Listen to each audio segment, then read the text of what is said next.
नमस्कार, मी रचना लचके बागवे. नमस्कार, 365 दिवस, नमस्कार. 365 स्टोरी आपण कव्हर करत आहोत. या निमित्ताने रोज वेगवेगळ्या क्षेत्रात काम करणाऱ्या लोकांच्या आपण मुलाखती घेत असतो.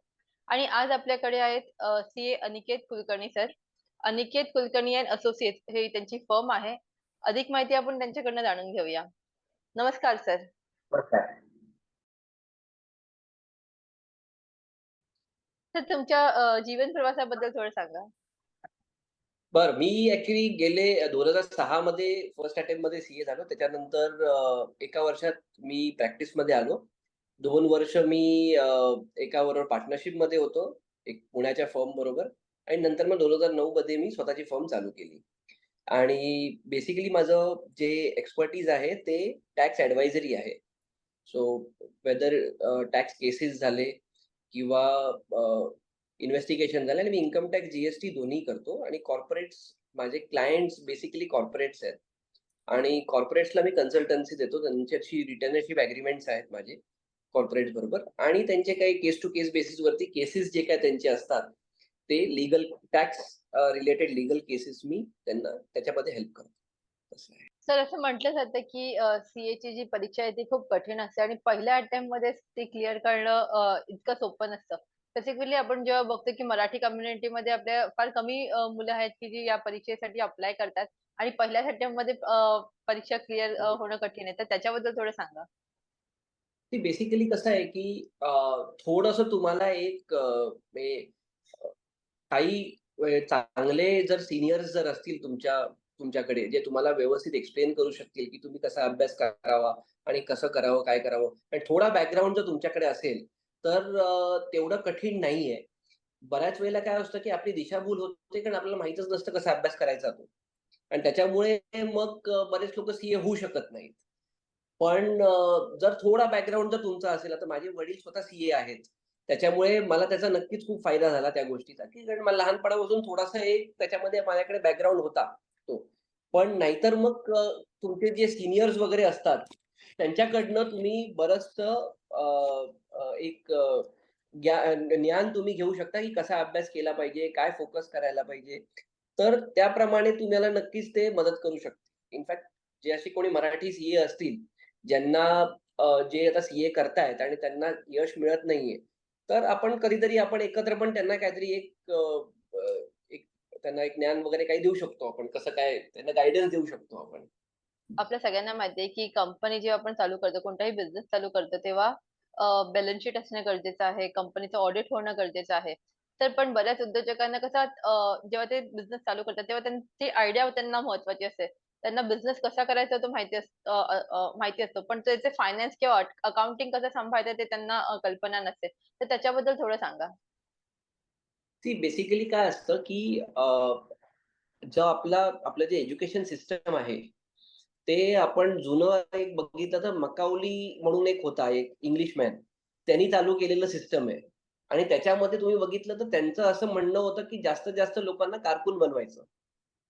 म्हणजे क्लेरिकल लेव्हलला म्हणजे ब्रिटिश लोकांच्या क्लेरिकल जॉबसाठी त्यांनी बेसिकली एज्युकेशन कोर्स केला होता. परंतु अ, असं माझं एक ठाम विश्वास आहे माझा, की प्रत्येकाने एक फायनान्शियल लिटरसीचा एक कोर्स नक्की करायला हवा. म्हणजे जो कोणी बिझनेस करतोय, त्याला एक त्याला माहिती असलं पाहिजे, की एक छोटासा बिझनेस पण नका म्हणजे एक साधारण एक एक कोणी म्हणजे आपण म्हणतो ना, की एक त्यांनी काहीतरी ह्याचं काय केटरिंगचा बिझनेस चालू केला. तरी त्याला माहिती असायला पाहिजे वर्षाच्या एंडला तो नक्की किती कमवतोय पैसे आणि त्याने किती उलाढाल केलाय वार्षिक. एवढं तरी त्याला माहिती असलं पाहिजे. तेवढं जर त्याला माहिती नसेल, तर मग पहिले त्यांनी ते शिकावं आणि नंतर मग त्यांनी तो बिझनेस करावा. हा एक मुद्दा झाला. दुसरी गोष्ट म्हणजे बॅलन्स शीट बनवणं आणि टॅक्सेशन वगैरे या सगळ्यासाठी तुम्हाला तुमच्याकडे क्वालिफाईड लोकं असणं फार गरजेचं आहे. बऱ्याच वेळेला काय होतं, की बिझनेसमॅन विचार करतो, की मी बिझनेसमध्ये जास्त इन्व्हेस्ट करतो. याच्यामध्ये एक साधारण कोणतरी पार्ट टाईम अकाउंटंट वगैरे तो घेतो आणि त्याच्याकडनं सगळं तो अकाउंटिंग वगैरे करून घेतो. अकाउंटिंग तर होऊन जातं. पण टॅक्स रिलेटेड नंतर पुढे 2, 3, 4 वर्षांनी कॉम्प्लिकेशन्स येण्याचे चान्सेस असतात आणि त्याच्यामध्ये मग म्हणजे जेवढा त्याचा प्रॉफिट झालेला असतो, त्याच्यामध्ये त्याला नुकसान होतं बिझनेसमॅनला आणि मग त्याला वाटतं, "अरे, हे का करावा business? India is not business friendly, हे ते सगळ्या गोष्टी त्याला सुचतात. पण जर त्यांनी आधीच जर प्रॉपर कन्सल्टंट त्यांनी ठेवला, तर हा त्याला प्रॉब्लेम नाही येणार असं मला वाटतं. तर तेवढा इन्व्हेस्टमेंट त्याच्यामध्ये त्यांनी केलं पाहिजे, या गोष्टीवर. सर आपल्याला माहिती आहे, की अनेक जे आहेत, मग ते उद्योजक असू दे किंवा इतर जे नोकरी करणारे किंवा इतर लोकं जे असतील, तर त्यांचे जे इन्कम हं, आहे ते नेहमी लपवण्याचा प्रयत्न करत असतात. बऱ्याचदा ते टॅक्स हं. भरत नाहीत किंवा टॅक्स कमी भरायचा आपण कसं करू शकतो त्याच्यावर ते काम करत असतात. तर तुमचं त्याच्याबद्दल काय मत आहे आणि तुम्ही ॲज अ म्हणून त्यांना काय गाईड कराल? सी बेसिकली कसं आहे, की हे जे टॅक्स वाचवणं वगैरे जे आहे, हे थोडेसे शॉर्ट टर्म सोल्युशन्स आहेत. त्यांनी कधीही बिझनेस ग्रो कधी होत नाही. तुम्ही 10 वर्षांनी बघितलं, 5 वर्षांनी बघितलं, व्यवसाय त्याच लेव्हलला तुम्हाला दिसतो आणि तुमचं अर्धं जे डोकं आहे, ते टॅक्स कसं वाचवायचं, किंवा कॅश कशी कन्व्हर्ट करायची किंवा कॅशमधला धंदा कसा करायचा, याच्यावरती तुमचं लक्ष असतं आणि त्याच्यामुळे तुम्ही बिझनेसच्या ग्रोथवरती विचार नाही करू शकत. उदाहरणार्थ तुमचा काही शोरूम वगैरे असेल आणि त्या शोरूमचा तुमचा कॅशचा धंदा असेल, तर तुम्हाला शोरूममध्ये बसून तो कॅशचा धंदा करावा लागणार. त्याशिवाय ते होणार नाही. परंतु जर तुम्ही सगळं ऑटोमेट केलं असेल त्याच्यामध्ये आणि अ, सगळा पूर्ण वाईटचा धंदा असेल, तर तुम्ही 1च्या जागेवर 10 शोरूम उघडण्याची कॅपॅसिटी ठेवू शकता पुढे जाऊन. हा एक फार मोठा फरक आहे. नक्कीच सर. अनेक लोकांना हे कळत नाही, की जेव्हा आपण टॅक्स भरतो तेव्हा आपण लोनसाठी एलिजिबल होतो आणि हो, जर आपल्याला एक्झॅक्टली. पुढे मोठा बिझनेस करायचा असेल किंवा आपल्याला लोन घ्यायचा असेल, एक्सपान्शन जेव्हा मोडमध्ये आपल्याला जायचं असेल, हो, तेव्हा हो. कुठेतरी आपल्याला लोनची किंवा जर आपण नक्की, करायची असेल कंपनी, तेव्हा देखील आपल्याला त्याची नक्की, गरज नक्की. लागते. तर त्याच्याबद्दल नक्की, थोडं नक्की. सांगा सर? नक्की. म्हणजे तुम्ही जर तुमच्या बॅलन्स शीटच्या स्ट्रेंथवरतीच तुम्हाला शेवटी लोन मिळू शकतं. कारण जर बिझनेस ग्रोथ होत नसेल, तर आणि त्या त्यांच्या जे लिमिट्स आहेत, क्रेडिट लिमिटसाठी जे तुम्हाला जे काही प्रॉफिटेबिलिटी वगैरे दाखवायची आहे, तेवढं जर तुमचं त्याच्यामध्ये बसत नसेल, तर मग तुम्हाला नक्कीच कोणी लोन देणार नाही आणि मग त्याच्यात तुमचा ग्रोथ जो आहे, तो कुठे ना कुठेतरी हॅम्पर होऊन जातो त्याच्यामध्ये.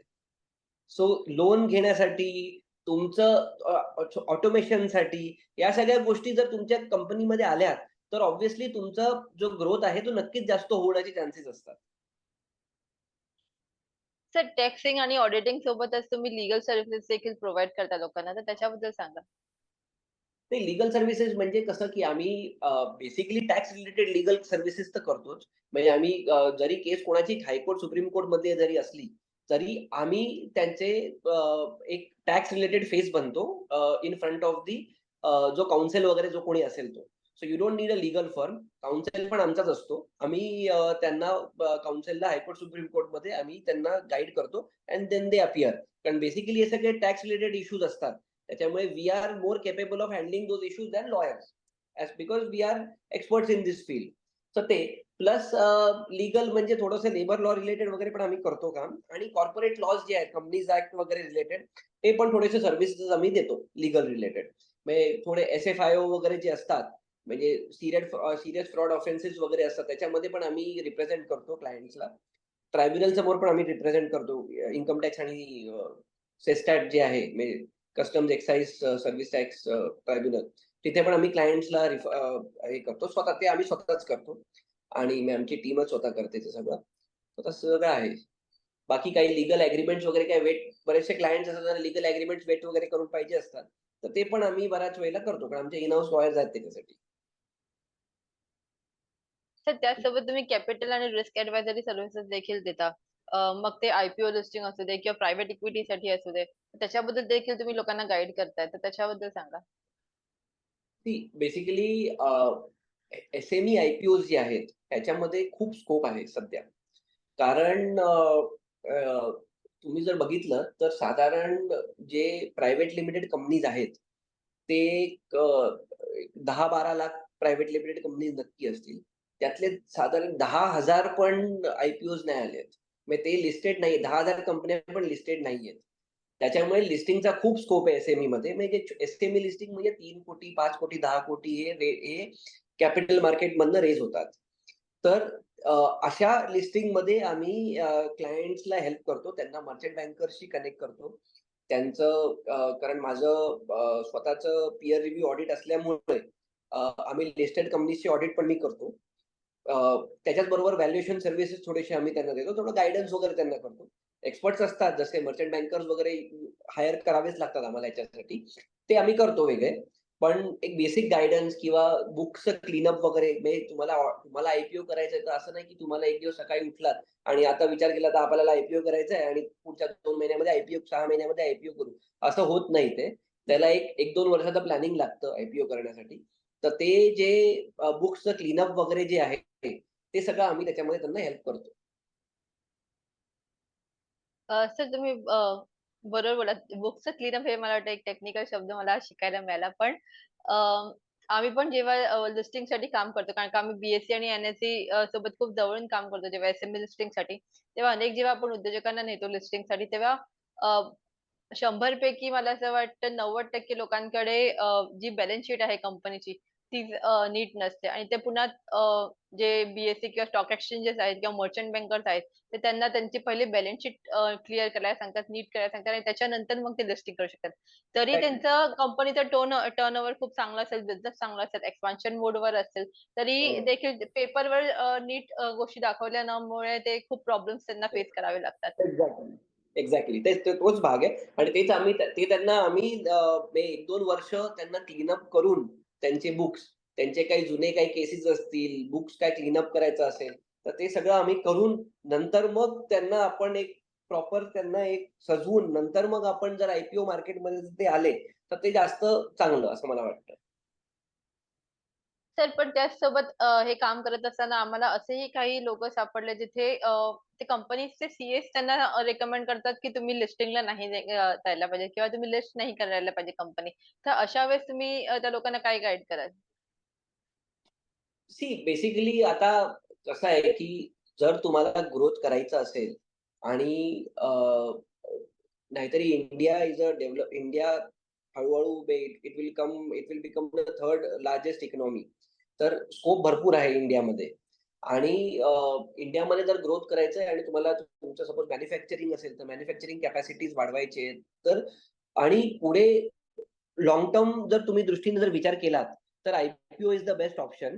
कारण आज तुम्ही लिस्टिंग केलं, तर तुम्ही तुमचे जे शेअर्स आहेत, ते अजून थोडे लिक्विड करता आणि पुढे जाऊन त्याच्यात तुम्हाला अजून कॅपिटल पुढे रेज करायचं असेल, तर ते नक्कीच त्याच्यामध्ये जर लिस्टेड शेअर्स असतील, तर ते नक्की तुम्हाला पैसे मिळणं जास्त सोपं होऊन जातं. उद्या पुढे जाऊन तुम्हाला कोणाला बाहेरच्या कंपनीला विकत घ्यायचं असेल, बाहेरची कंपनी येऊन तुमच्या कंपनीमध्ये सपोज इन्व्हेस्ट करणार असेल किंवा अन्य असं काही प्रायव्हेट इक्विटी वगैरे काही येणार असेल, तर लिस्टेड कंपनीमध्ये करंट शेअर्स थोडे जास्त लिक्विड असतात. त्याच्यामुळे हे सगळं होणं जास्त सोपं आहे, असं मला वाटतं.